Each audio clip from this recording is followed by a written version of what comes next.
Coucou les merveilles, c'est Chloé. Je vous présente aujourd'hui l'oracle des synchronicités d'Ethan Hillfield, donc édité aux éditions Trajectoire. Et là, il y a plein de sorties chez les éditions Trajectoire aujourd'hui, le 12 septembre. Alors, l'oracle des synchronicités, c'est un jeu que je vous avais déjà présenté en anglais. J'avais eu un vrai coup de cœur pour le concept, en fait, j'avais beaucoup aimé. Donc, vous voyez, ça, c'est la version anglaise et donc maintenant la version française, du coup, qui va le rendre plus accessible et plus simple pour ceux qui ne maîtrisent pas l'anglais. Alors, je vous montre le dos. Donc, vous voyez, c'est un oracle qui est vraiment original.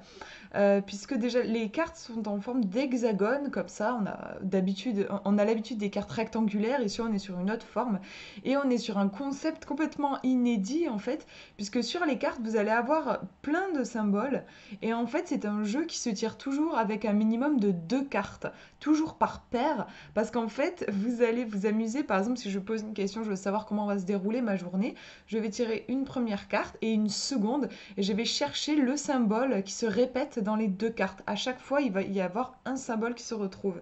En fait, c'est un jeu qui est inspiré du Doodle, pour ceux qui connaissent. C'est un jeu de société où il faut être le plus rapide possible. Le premier qui trouve le symbole qui est similaire, après, il a gagné un point, en gros, et puis on continue comme ça. C'est un jeu de rapidité, en fait, et d'observation. Donc là, on nous dit l'oracle des synchronicités vous révélera les significations essentielles dissimulées dans les coïncidences de votre quotidien et vous ouvrira une réelle prise de conscience de leur pertinence. Au-delà de son caractère ludique, ce nouvel outil relève d'archétypes ancrés dans l'inconscient collectif pour apporter un éclairage significatif à votre quotidien. Cet oracle s'articule autour de 57 symboles dotés d'une résonance culturelle profonde.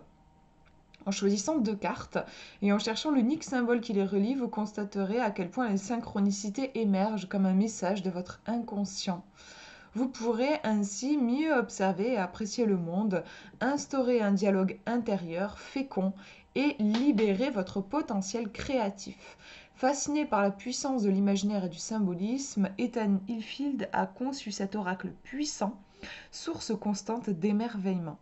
Donc à l'intérieur, vous avez 57 cartes hexagonales, vous avez un livret de 80 pages. Il est au prix de 25 euros. Donc, on va le regarder de plus près.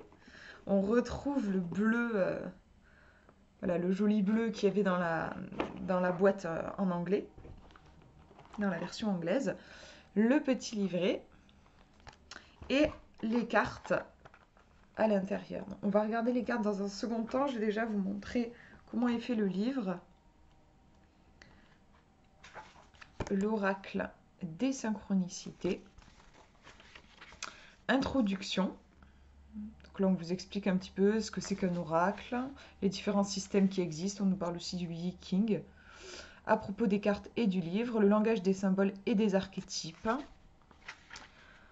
Avant de commencer des tirages, le déroulement. Donc on vous explique là par exemple la question simple et unique. Donc vous voyez là, on a tiré 2 cartes, on va chercher le symbole commun et on voit ici que c'est l'Ouroboros. Mais vous avez d'autres tirages qui vous sont proposés. Le tirage le plus complet, en fait, c'est un tirage à 7 cartes.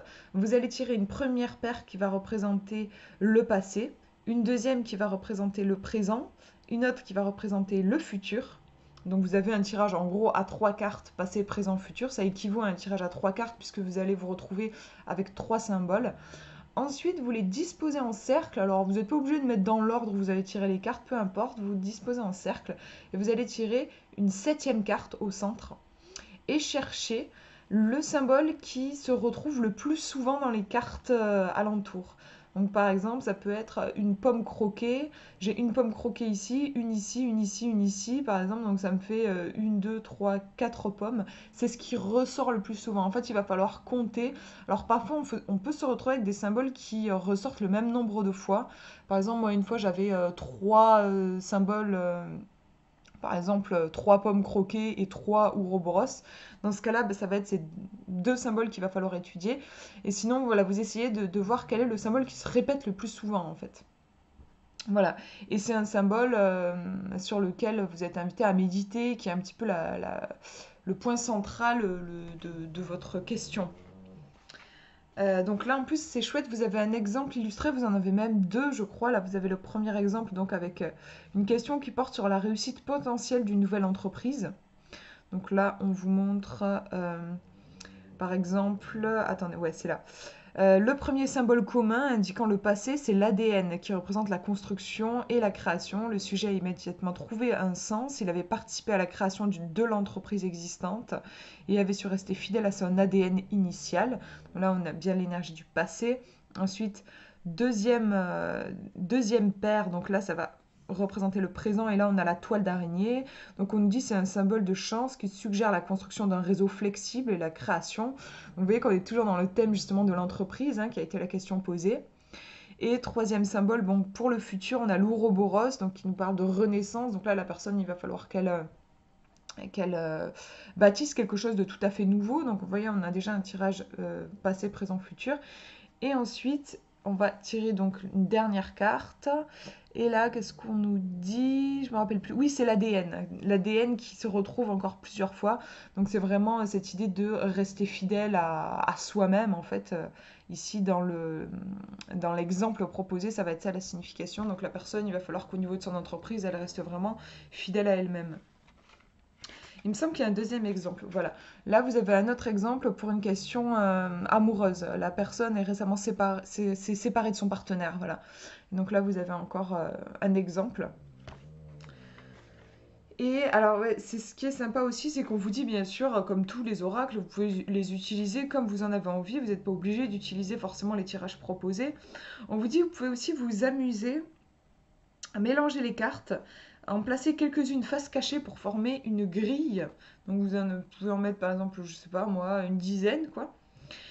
Et voir quelle paire de cartes votre intuition, vers quelle paire, excusez-moi, je vais y arriver. Et voir vers quelle paire de cartes votre intuition vous guide. Pensez à une série de questions avant de choisir les cartes, puis posez-les. Donc par exemple, quelle est ma situation actuelle? Donc là, par exemple, j'ai tiré 10 cartes. Quelle est ma situation actuelle? Hop, je vais révéler. C'est vrai que ça fait un peu jeu de société. Je vais révéler, par exemple, la carte du haut et puis la carte d'en bas. Ça va me donner un symbole. Ok, ma situation actuelle, elle est sous l'influence, par exemple, de l'ouroboros, donc de la Renaissance. D'accord. Quelle direction suis-je en train de prendre? Donc là, du coup, sur mon tableau, j'ai révélé deux cartes, je vais en révéler deux autres. Ça va me donner une autre information. Et en fait, petit à petit, vous allez révéler toutes les cartes, mais vous allez comme ça, en fait, tisser un tirage, construire un tirage, et c'est ludique et c'est sympa, ça change des tirages habituels ou dans un jeu normal. Vous allez avoir juste vos cartes étendues, vous allez juste tirer comme ça.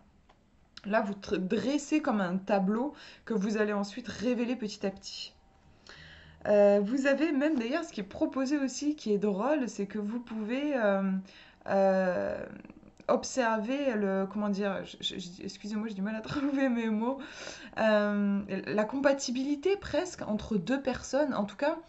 La résonance entre deux personnes, ça peut très bien marcher justement au niveau relationnel. Par exemple, moi, je l'avais fait avec mon compagnon. J'avais pris le jeu, j'avais tiré une carte, ensuite j'avais donné le jeu à mon compagnon, il avait tiré une carte et on avait regardé quel était le symbole commun. Et donc en fait, finalement, chaque carte représente, la carte que j'ai tirée, c'est un petit peu mon énergie, la carte que mon compagnon a tirée, c'est son énergie. Et en cherchant le symbole commun, bah, c'était un petit peu le noyau de notre relation, qu'est-ce qu'elle pourrait être notre projet de couple, qu'est-ce qu'on va construire ensemble. C'est super intéressant à faire déjà en couple, mais vous pouvez aussi le faire par exemple si vous hésitez par rapport à un partenariat avec quelqu'un, vous tirez une carte. Bon, vous allez peut-être pas avoir la personne en face de vous qui va pouvoir tirer une carte de son côté, mais par exemple, si c'est un partenariat, je sais pas, genre vous voulez écrire un livre avec un autre auteur, vous pouvez par exemple avoir le livre chez vous de la personne, vous prenez le livre, en fait, ça va représenter finalement l'énergie de la personne. En vous concentrant sur ce livre, vous tirez une carte, donc ça va vous donner l'énergie de cette personne. Ensuite, vous tirez une carte et vous allez chercher le symbole qui revient. Ça va vous donner aussi un aperçu de ce que pourra donner votre collaboration si vous travaillez ensemble. L'auteur propose même de tirer une carte pour des objets, pour aller chercher l'énergie propre à chaque objet et pour voir comment ils se rencontrent et qu'est-ce voilà, quel est leur point commun énergétique, entre guillemets. Donc je trouve que c'est très créatif. En fait, on peut... Là, c'est des idées comme ça, mais vous pouvez inventer plein d'autres façons de jouer avec le jeu. Et c'est ludique aussi, le fait d'aller chercher comme ça le symbole. D'ailleurs, des fois, on galère. Des fois, en plus, il est énorme, mais on le voit pas, c'est rigolo. Et donc voilà, ça c'était l'introduction. Et ensuite, comment ça se passe au niveau du coup, une fois que vous avez trouvé le symbole commun, donc par exemple, vous avez ici l'as de cœur, vous avez des mots-clés. Donc là, on nous parle d'érotisme, de romance, eau, amour de soi, éveil spirituel. Vous avez quelques mots sur le symbolisme. Donc là, ça va être un peu, on va dire presque de culture générale en fait. Là, ça va vous informer vraiment sur l'origine, par exemple, du symbole. Donc là, on nous dit l'as de cœur équivaut à l'as de coupe dans le tarot. Tous deux représentent la romance, l'érotisme, l'amour et l'éveil spirituel. Ce symbole peut également signifier que vous êtes prêt pour quelque chose de nouveau et devez avoir foi en vous-même. Ensuite, vous avez une part de réflexion. Donc là, c'est des questions qui vous sont posées. Moi, c'est ma partie préférée en fait. Je trouve que c'est vraiment la quintessence de l'énergie du symbole et ça vous pousse à réfléchir. Donc bien sûr, là, on est plutôt sur un travail de développement personnel. Donc on nous dit ici, s'il est important de donner aux autres, vous devez aussi vous accorder du temps. Consacrez-vous suffisamment de temps à prendre soin de vous-même. Souhaiteriez-vous davantage de romance dans votre vie? Et après, vous avez une petite partie méditation. Donc c'est un petit exercice tout simple à faire qui va vous permettre d'intégrer l'énergie du symbole. Donc là, on nous dit, imaginez-vous allongé au bord d'une rivière l'été, en train de lire quelque chose de léger, ou simplement de regarder les nuages flotter dans le ciel. Vous entendez le son relaxant de l'eau qui coule et le gazouillement des oiseaux dans les arbres. Vous buvez une gorgée d'eau fraîche, vous vous sentez pleinement satisfait et bien dans votre peau. Donc vous voyez, c'est très simple, là, ça prend à peine 1 ou 2 minutes en fait à faire cette méditation, mais ça va vous permettre de vous plonger dans l'ambiance en fait du symbole. Voilà, et vous avez ça pour tous les symboles. Donc l'encre, je vous montre aussi, les mots-clés, le symbolisme. Alors là, le symbolisme, je trouve que pour le coup, ça nous donnait des informations, mais parfois, c'est plus, comme je disais, de la culture générale. Vous n'allez pas tellement pouvoir en extraire euh, un, un symbolisme, enfin une signification. Enfin, parfois, en tout cas, pour moi, c'est pas forcément évident. Je vais vous donner un exemple. Euh, voilà, par exemple, l'œil d'Horus. L'œil d'Horus est un symbole issu de l'Égypte ancienne. Vous voyez, en fait, on vous explique quoi. Il représente la santé, le sacrifice, la guérison, le pouvoir royal, la protection, les amulettes funéraires arborées, l'œil d'Horus pour protéger le pharaon dans l'au-delà. Il était également peint sur des roues de bateaux, voilà, machin, nanana. Vous voyez, un petit peu là les extraterrestres. On nous dit que ça existe ou non, le concept des aliens rappelle que le concept d'identité est une construction et que la manière dont on voit le monde est souvent biaisée, dépendante de différentes influences. Là, pour le coup, il y a une réflexion, je trouve, en effet, dans le symbolisme. En tout cas, voilà, c'est pas toujours le cas. Moi, ce qui va vraiment me permettre de dégager une signification, ça va être principalement les mots-clés et la réflexion, en fait. Si j'ai plus de temps, bien sûr, je vais tout lire, mais des fois, j'ai un peu la flemme, je vous avoue. Après, bien sûr, euh, tout se complète, en fait. Si en effet vous avez le temps et que vous aimez lire, moi j'ai un petit peu du mal quand il y a beaucoup de texte, c'est pour ça que je cible. Mais bien sûr, si vous avez le temps, en fait, tout va être important, tout va nourrir votre réflexion personnelle sur le symbole. Après, bien sûr, rien ne vous empêche aussi de travailler à l'intuition. Pour vous, qu'est-ce que ça représente, comment ça vibre. Donc vous avez remarqué aussi que les symboles, forcément, ce sont des symboles qui ont été choisis plutôt tirés de l'ésotérisme. Voilà, vous avez l'arbre de vie kabbalistique, vous avez le tarot, vous avez le signe de l'infini. Après, vous avez des symboles plus courants, on va dire, comme la poignée de main, on a le lion, les lunettes, la colombe.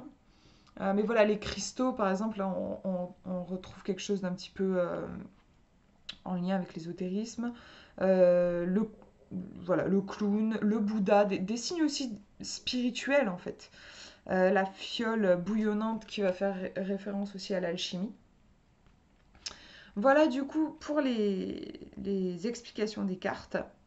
Et après, à la fin, alors ça, je trouve ça chouette, vous avez un tableau des symboles qui va vous permettre de retrouver rapidement, en fait. Moi, quand je tire une carte, je vais d'abord ici, je vais chercher le symbole. Donc là, je cherche le dessin, en fait, parce que vous n'avez pas, les cartes ne sont pas numérotées. Donc vous cherchez le dessin.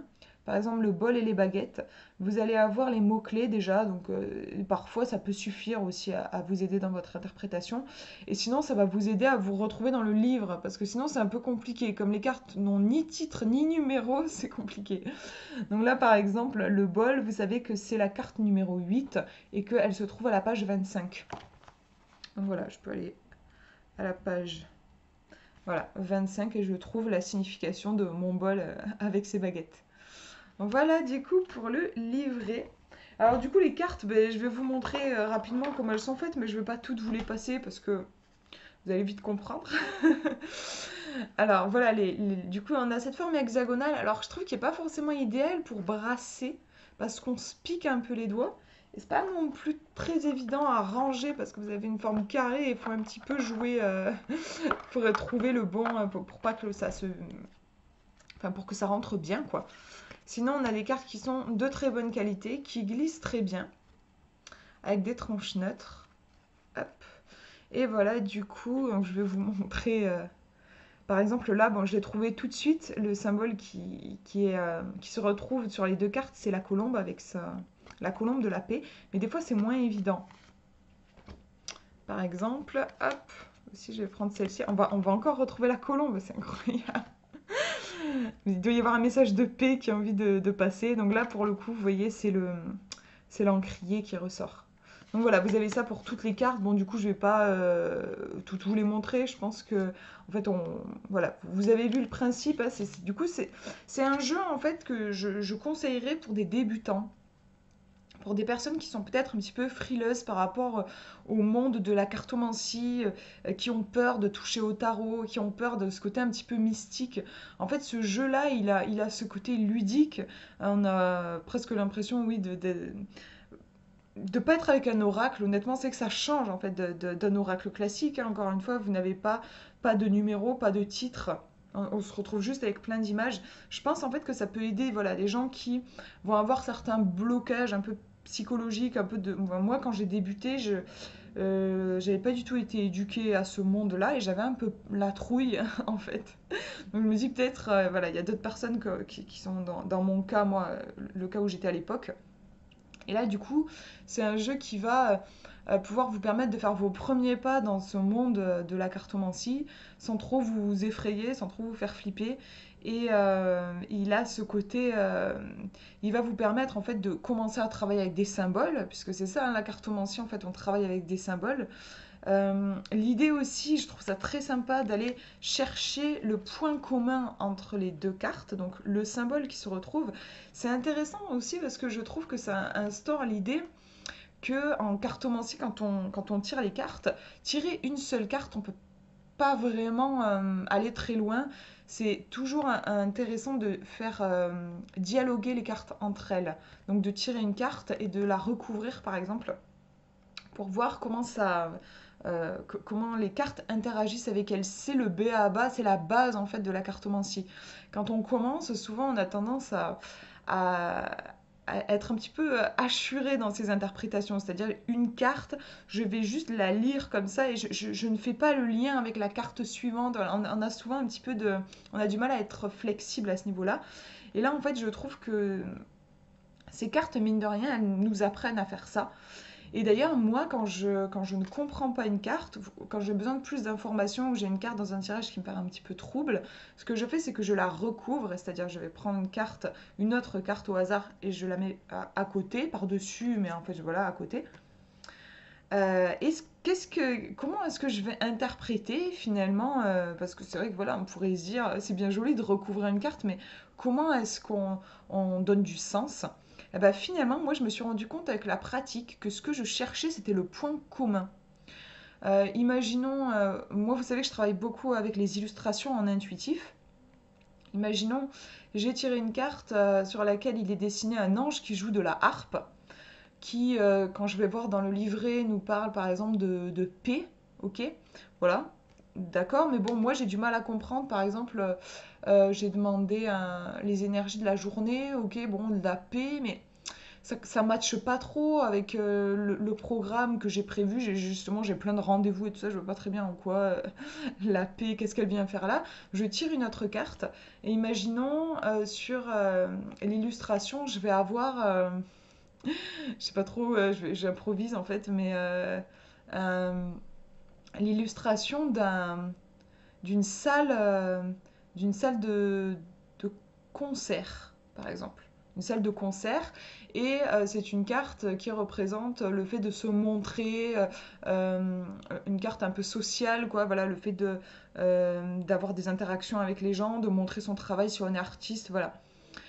Quand je regarde du coup les deux cartes, comment est-ce que je donne du sens par rapport à mon ange qui joue de la harpe? Moi, en fait, ce que je fais, comme je travaille beaucoup avec les illustrations plus qu'avec ce qui est écrit dans les livrets, je vais chercher le point commun. Et ce qui peut-être pourra attirer mon attention, c'est les instruments de musique qui se retrouvent avec l'ange qui joue de la harpe. Et puis après, je suis dans une salle de concert et je vois, alors peut-être pas une harpe, mais je vais voir des instruments de musique. Et en fait, je vais travailler avec ce symbole de la musique. Pour moi, le fait que j'ai recouvert avec une carte qui présente cette énergie de la musique qui était présente du coup dans l'autre carte, ça vient préciser en fait mon interprétation et ça me dit en fait, là, il y a quelque chose en lien avec la musique. Donc après, je peux interpréter la musique, qu'est-ce que ça représente pour moi. Moi, par exemple, ça va représenter ma petite voix intérieure. Donc là, en fait, dans le cadre de mon exemple, pour les énergies, par exemple, de la journée, là, ça y est, je comprends. En effet, j'ai une journée assez chargée, j'ai beaucoup de choses de prévues. Et d'où l'importance peut-être d'être particulièrement attentive à ma voix intérieure, parce qu'en fait, je vais être un peu surbookée, un peu surstimulée, et ma voix intérieure, attention, je pourrais avoir tendance à l'étouffer. Quand on a beaucoup de choses à faire, beaucoup de trucs en tête, souvent on n'entend plus sa voix intérieure. Donc en fait, c'était ça que l'oracle était en train de me dire. Mais vous voyez, il a fallu que je recouvre et que je cherche l'énergie commune entre les deux cartes pour avoir la signification. Donc c'est aussi pour ça qu'il m'a beaucoup plu ce jeu. Je me suis dit, c'est incroyable. En fait, il met en évidence une technique que moi j'ai développée naturellement, en fait, euh, à force de pratique, avec ma technique, donc très calquée sur les illustrations et donc sur ce que je vois et ce que je ressens de l'image. Je me suis dit, c'est dingue, c'est vrai qu'en fait, je cherche les points communs. Et ce jeu se base justement sur cette recherche de points communs, d'énergie commune qui vous donne la quintessence du message. Donc voilà, moi je le trouve très intéressant. J'espère que ça vous aura inspiré. Je le trouve vraiment très créatif et je trouve qu'il ouvre de nouveaux horizons. Voilà, je vous fais de gros bisous. Prenez bien soin de vous.